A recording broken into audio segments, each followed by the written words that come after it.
మరొక బ్రేకింగ్ చూస్తున్న one nation one elections పై పరిశీలనకు కేంద్రం కమిటీ వేసింది. మాజీ రాష్ట్రపతి రామ్నాథ్ కోవింద్ సారథ్యంలో 8 మంది సభ్యులతో కమిటీని నియమించింది. అయితే కమిటీలో అధీర్ రంజన్ సభ్యులుగా ఆహ్వానించగా కేంద్రం ఆహ్వానాన్ని అధీర్ రంజన్ తిరస్కరించారు. ఖర్గేకు చోటు కల్పించకపోవడంపై ఆయన అభ్యంతరం వ్యక్తం చేశారు. దీంతో ఆయన కేంద్రం ఆహ్వానాన్ని తిరస్కరించినట్లు వెల్లడించారు.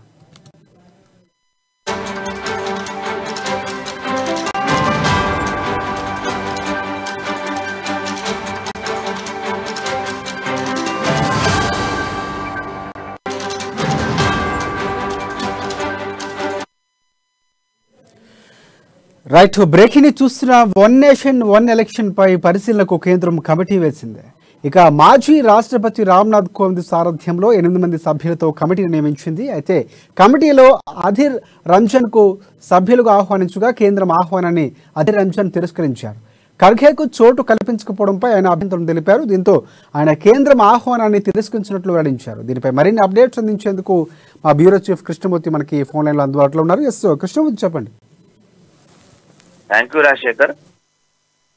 కేంద్ర ప్రభుత్వం కొంతకాలంగా భావిస్తున్నట్టుగా వన్ నేషన్ వన్ ఎలక్షన్ మీద కొంత కసరత్తు ముమ్మరం చేసింది. ఇందులో భాగంగానే అన్ని పార్టీలతో సమన్వయపరచుకొని అన్ని పార్టీలతో ఏకాభిప్రాయాన్ని స్వీకరించిన తర్వాత దీని మీద కొంత ముందుకు వెళ్ళాలని నిర్ణయించింది. ఇందుకు సంబంధించి మాజీ రాష్ట్రపతి రామ్నాథ్ కోవింద్ నేతృత్వంలో కమిటీ వేశారు. ఆ కమిటీలో అధీర్ రంజన్, కాంగ్రెస్ నేతకు అధీర్ రంజన్ చోటు కల్పించారు. అయితే దీని మీద కాంగ్రెస్ పార్టీకి కొంత ఆగ్రహం వ్యక్తం చేసి కేంద్రం తీరుపైన కొంత అసహనం కూడా వ్యక్తం చేశారు. కారణం ఏంటంటే మల్లికార్జున ఖర్గే రాజ్యసభలో ప్రాతినిధ్యం వహిస్తున్న రాజ్యసభ పక్ష నేతగా ఆయన పనిచేశారు. కాబట్టి ఆయనకి ఇవ్వకుండా అధీర్ రంజన్ ఇవ్వడం అనేది అంటే కొంత మల్లికార్జున ఖర్గే కావాలని దూరంగా పెట్టింది. ఆయనకి ఇవ్వకుండా కీలకమైనటువంటి ఈ అంశం మీద ఒక సీనియర్ పార్లమెంటేరియన్ మల్లికార్జున ఖర్గే, కాబట్టి ఆయనకి ఇవ్వకుండా అధీర్ రంజన్ ఇవ్వడం తప్పుపడుతూ దీని మీద అధీర్ రంజనే కొంత ఒక ప్రకటన చేశారు.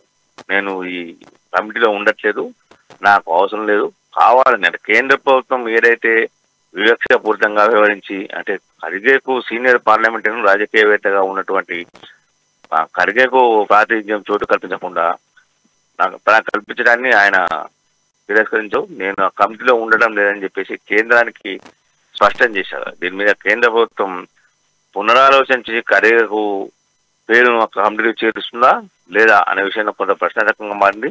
అయితే ఆయన చేసిన ప్రకటన మీద కేంద్రం కూడా పరిశీలిస్తా ఉన్నది.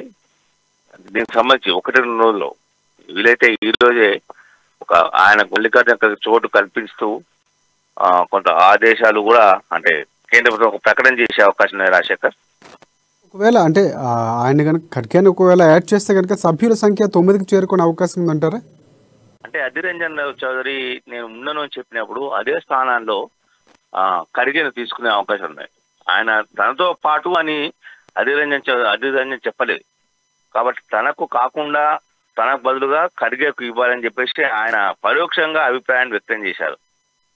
తనను అంటే ఖర్గేను వదిలేసి ఖర్గేను పక్కకు పెట్టి తనకు ఇవ్వడం సరైనది కాదు అని ఆయన అభిప్రాయం. అంటే తన చోటుకు తను తప్పించి ఖర్గేని ఇవ్వమని ఆయన చెప్పేట్టుగా కొంత స్పష్టం అవుతా ఉన్నాయి. ఇదే విషయాన్ని కేంద్రం కూడా పరిశీలిస్తున్నది.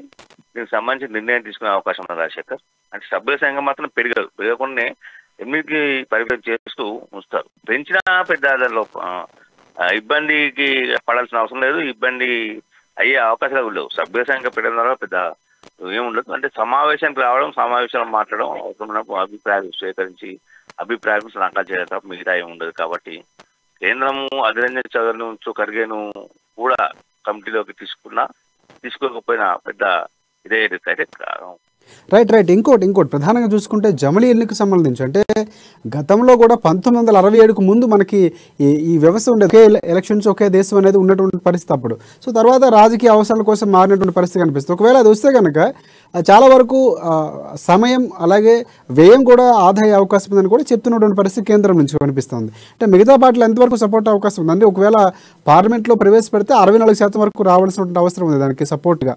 సో ఇక్కడ ఎన్డీఏకి 60 వరకు ఉంది. అంటే ఎలా అయినా సరే ప్రతిపక్షాల నుంచి కొంతవరకు సపోర్ట్ రావాల్సిన అవసరం ఉంది. ఒకవేళ కమిటీ ఎప్పటి వరకు నివేదించే అవకాశం కనిపిస్తుంది? అంటే ఈ ఎలక్షన్స్ ముందే ఒకవేళ ఈ ప్రాసెస్ అంతా జరిగే అవకాశం ఏమైనా ఉందంటారా?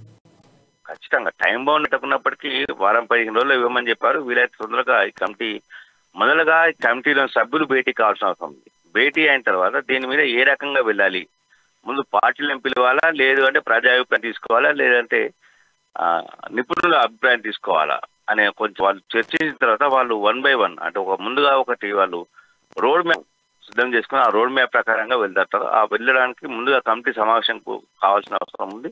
ఈ కమిటీ కూడా బుధవారంలోగా భేటీ అయ్యే అవకాశం ఉంది. దీనికి సంబంధించి అంటే కమిటీలో సభ్యులందరూ సుముఖత వ్యక్తం చేసిన నేపథ్యం తర్వాత వాళ్ళకు ఆహ్వానం పంపించి రామ్నాథ్ కోవింద్ నేతృత్వంలో ఈ కమిటీ భేటీ అయ్యే అవకాశం ఉంది. భేటీ తర్వాత కొంత మార్గదర్శకాలతో కొంచెం ముందుకు వెళ్ళే అవకాశం ఉంది. Rajasekhar, thanks for updates Krishnamurthy.